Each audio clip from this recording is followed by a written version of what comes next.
If you're getting paid good for that one fight, why don't we do it 3 times this year? We're gonna get more money anyway. It's a no-lose situation. It's all up. It's all a win. Everything's a win. You're fighting, you're getting in shape, you're getting paid more money than you ever did before. For a Floyd Mayweather that is clearly going broke, this is the truth. There is no speculation, but I told you guys, Floyd owes a lot of people a lot of money, and he don't have it. Logan Paul also discussed this, and this is probably the best screenshot I couldn't gotten on this video. My God, his ramen noodle hair is flying in the wind, and there's no wind in that place. But Logan dropped some knowledge that Floyd is still scamming him for their 2021 fight. Mike Tyson reportedly claims that Floyd Mayweather Jr. asked for extra money in the fight contract, raising questions about his financial situation and spending habits. All going to hate on Floyd, so they will want to see the fight. They want to see Floyd get beat. But are they going to fight? I know they're going back and forth. Yeah, I don't think they would matter. If he wants to make some money, Floyd want to make some money. If he wants to make some money, he could fight your guy. Wade Clemens reflects that the real tragedy isn't the alleged bankruptcy of Floyd Mayweather Jr. itself, but that someone who earned immense wealth could face hardship due to financial mismanagement. Because he owed so much money to them and had apparently not much of it in liquidity, not much that he could actually spend, or at least that's what his representatives said. His representatives wrote back to the IRS, it's a true story, you guys can look it up, that he could not make the payment. He couldn't do it. He didn't have $22 million liquid in cash for a guy that had made, up until that point, let's just say $900 million, because he made $300 million fighting Conor.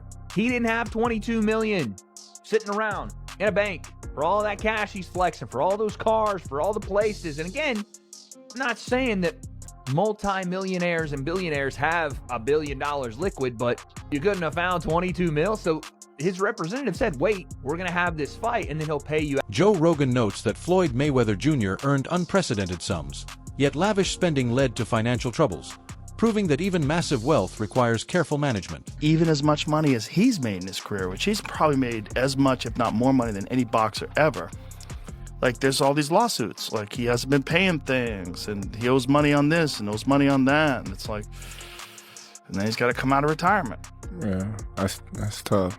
Yeah. That's tough. I think it's just the lifestyle that Floyd lives. Yes. I think he can't fathom to just live a modest lifestyle. It's like he gotta be lavish. Right. He's got to have those videos where he shows you all the watches, where he opens the case up, you know. All the money. He got to show that he got $1 million in his backpack. And, you know, he got the latest watch and the latest car and look what I just bought. And when you get into latest watches and latest cars, you get into that like, boy, that money goes quick. Yeah.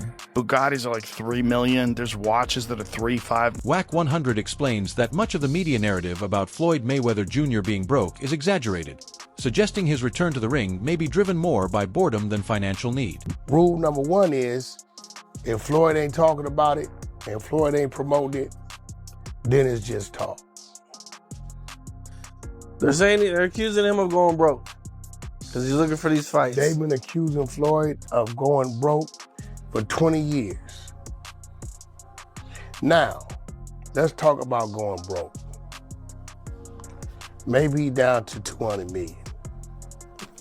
Maybe that's his broke. I don't know. Maybe that's his broke. What I do know is his homes is still there, because when he tell me to come see him, it's the same addresses. Every time he called me, it's stars on the roof, right? So I don't know, unless somebody is hacked into this man's finances. They always accuse the man of going broke. So maybe he's bored. Mainly 50. Maybe he's bored. Simon Jordan notes that boxing is gaining major exposure through platforms like Netflix, which pays fighters substantial sums, and predicts a Floyd Mayweather Jr. versus Mike Tyson matchup would generate massive revenue. It's a natural evolution. Netflix started as a concept that used everyone else's content, and then started to commission their own content. They started to make their own films. You know, The Irishman was a film made for Netflix with Robert De Niro and Joe Pesci, and they started to build out their own content. They're now a business that has huge reach, huge opportunity, and sports is a massive passion center. It's a massive driver. Why would you not have versions of sport. They've dipped their toes in with Drive to Survive and all the other different shows that have ultimately been in the past, whether it was them that did Drive to Survive, I can't remember.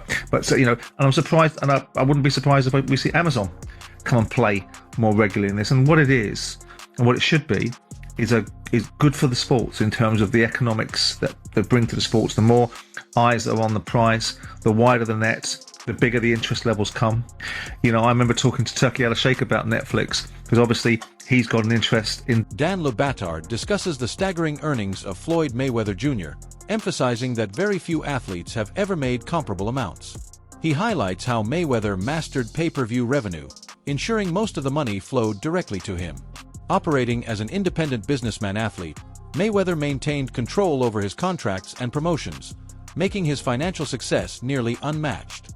Despite this, Le Batard notes that losing such enormous wealth would require extreme financial mismanagement, something he finds almost incomprehensible. While, athletic money being blown is a bit of a cliche, there are very few athletes ever who have made the kind of money that Floyd Mayweather has made. And because he's the best in the history of pay-per-view at making sure that the money ends up in his pocket. He is, or has been, a businessman as an athlete that almost doesn't have a peer because he owns all his own stuff as an independent. Your spending has to be so fiscally irresponsible to lose the amount of money that Floyd Mayweather has lost that it is almost beyond anything that is reason. It's not merely fiscal insanity. It's something that doesn't make any sense to me. Right. And another sign of him maybe in finance. As of early 2026, Floyd Mayweather Jr. reportedly initiated a $340 million lawsuit against Showtime Networks and former executive Steven Espinoza, reflecting efforts to recover significant funds. Throughout his career, Mayweather is said to have earned over $2 billion from fights alone. Dan Le Batard points out that his spending habits may have reached extraordinary levels over the years, highlighting how difficult it is to sustain such a lavish lifestyle. He recalls stories of extreme extravagance, like casually spending $10,000 in cash on beach chairs, illustrating the scale of Mayweather's wealth and spending. Le Batard also references figures like Don King and Muhammad Ali, noting how boxing contracts and financial management have historically shaped fighters' fortunes. Even with financial challenges, Mayweather's total earnings still surpass those of athletes like Tom Brady, underscoring both the magnitude of his career and the complexities of managing wealth in boxing.